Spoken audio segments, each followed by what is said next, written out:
दर्शकों, आज हम विधायिका गीता जैन के कार्यालय के बाहर मौजूद हैं। हिंदुस्तान के लोक संख्या में जैन समुदाय अपना एक प्रभुत्व रखता है और उस जैन समुदाय के मुद्दे को रूबरू कराने आपके पास लेके आ रहे हैं। एक हफ्ते से पूरे हिंदुस्तान में जैन समुदाय सड़कों पर उतर के विरोध जता रहा था। उनके धार्मिक स्थलों को पर्यटक स्थल बना दिया है। उसी के विरोध में सारा जैन समुदाय सड़कों पर उतरा था। मीरा भाईंदर में भी जैन समुदाय तकरीबन 10 से 15 हजार की संख्या में रविवार के दिन सड़कों पर उतरा था। सभी लोगों ने अचंभित होकर इतनी तादाद में लोगों को देखा। खबरों को उन्होंने सुर्खियों में देखा तो पता चला कि जैन समुदाय अपने धर्म की रक्षा के लिए सड़कों पर उतरा है। आइए जानते हैं गीता जैन जी से क्या कहना चाहेंगी, क्या प्रकाश डालेंगी। जैन समाज के हमारे बहुत महत्वपूर्ण तीर्थ स्थान है गिरिराज, शत्रुंजय और समेत शिखर जी।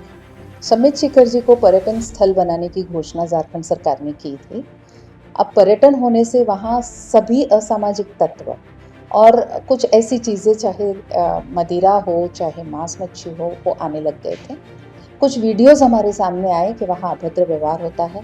इवन पालिताना जी के कुछ वीडियोस आए जहाँ गुरु महाराज को मारा जा रहा है, उनको गालियाँ दी जा रही है। तो ये सब हमारे धर्म की खिलाफ है या हमारे धर्म के लिए कहीं ना कहीं खतरे की घंटी है। और इसीलिए, क्योंकि जैन वैसे भी माइनॉरिटी में है और हमारे धर्म की रक्षा करने के लिए हम सबको अगर एक नहीं आए तो शायद सरकार तक ये आवाज़ नहीं पहुँचे। हालांकि आप ये भी पूछ सकते हैं कि झारखंड सरकार के लिए आपने यहाँ मोर्चे क्यों निकाले, लेकिन देखिए इसका परिणाम आज आंशिक सफलता हमें मिली है। आज केंद्र सरकार ने इसमें हस्तक्षेप किया है और एक कमेटी बनाने की सिफारिश की है। उस कमेटी में जैन सदस्य होंगे और वहाँ के लोकल भी होंगे। लेकिन मैं इसे आंशिक सफलता मानती हूँ, क्योंकि एक परमानेंट जो सॉल्यूशन है, मैं चाहती हूँ कि एक परमानेंट डिक्लेरेशन हो कि इसको पर्यटन स्थल हमेशा के लिए कैंसिल करके उसे एक तीर्थ स्थान का दर्जा मिले। ये हम सबकी मांग है कि बहुत सारे तीर्थ स्थान हमारे भारत में हमने उसको तीर्थ स्थान का दर्जा दिया है। चार धाम हो, गोल्डन टेम्पल हो, इवन मुस्लिमों का मक्का मदीना हो, ये सब तीर्थ गिने जाते हैं। वैसे ही जैनों का एक तीर्थ हो। ये जो हमारे सदियों जो ने हमें 24 जो तीर्थंकर थे, उसमें से 20 तीर्थंकर ने मोक्ष इस समेत शिखर जी पर्वत पे पाया है। और गिरिराज शत्रुंजय भी उतना ही महत्वपूर्ण है हमारे लिए। तो ये जो महत्वपूर्ण हमारे तीर्थ स्थान हैं, उसे तीर्थ का दर्जा मिले, उसकी पवित्रता रखे जाए और वहाँ जैन जब दर्शन करने जाए तो उन्हें सुरक्षा भी मिले। ये हमारा मकसद है और इसीलिए हमारा ये आंदोलन था। मैडम, इस आंदोलन में हमने देखा है, चाहे वो बीजेपी सरकार का नेता हो चाहे अभिनेता हो, सभी ने भरपूर जोर इस आंदोलन में अपनी शक्ति को झोंक दिया है। लेकिन कहीं ना कहीं जैन समाज आज भी असंतुष्ट है और असमंजस की स्थिति में है। तो क्लियर क्यों नहीं हो रही उनकी स्थिति? देखिए क्या होता है कि एक टेम्पररी जो राहत है उसे जोर शोर से प्रचार ये किया गया है कि सरकार ने हमारी सभी मांगे मान ली है। जब हम डिटेल में देखेंगे तो सरकार ने हमारी सभी बात मानी नहीं है। ये अंशतः सफलता है, जैसे मैंने पहले भी कहा। अब ये है कि टेम्पररी रोक लगा दी गई है उसको पर्यटन स्थल घोषित करने के लिए।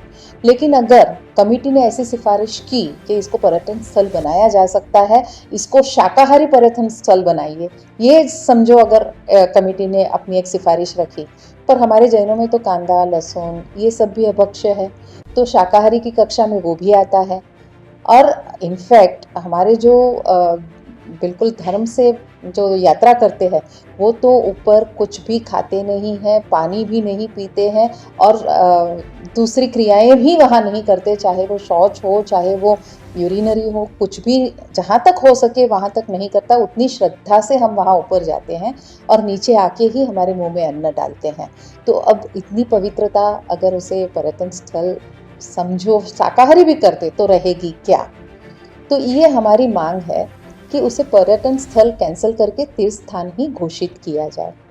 और बोलिए मैडम, जिस तरीके से आपने कहा, मानो अगर कमेटी ने उसको शाकाहारी घोषित कर दिया तब भी जैन समुदाय संतुष्ट नहीं है, तो इसके लिए आगे का स्टेप क्या होगा? देखिए, मैं आगे का तो नहीं, मैंने ये 3 दिन पहले ही सुप्रीम कोर्ट में रीट करने की तैयारी कर दी थी और कल मैंने वो रीट फाइल कर दी थी। एक्चुअली इनकी घोषणा तो मेरे रीट फाइल करने के बाद आई और उसमें मैंने मांग की है कि उसे तीर्थस्थल घोषित किया जाए और तीर्थस्थल को जो जो सुविधाएं दी जाती है, जो जो संरक्षण दिया जाता है, वो हमारे समित शिखर जी और पालिताना शत्रुंजय को भी मिले। तो अब ये निर्णय कोर्ट से भी अगर आ जाता है तो शायद हमें एक रिलीफ बहुत बड़ी मिलेगी, क्योंकि कोर्ट के निर्णय का बंधन हमारी हर एक सरकार को रहेगा। दर्शकों, गीता जैन जी ने बड़े सटीक शब्दों में और धर्म की रक्षा के लहजे से उन्होंने कहा है कि सरकार ने हमें सांत्वना देने के लिए उम्मीद की किरण जगाई है, लेकिन कहीं ना कहीं उम्मीद की किरण जो है असमंजस की स्थिति में है।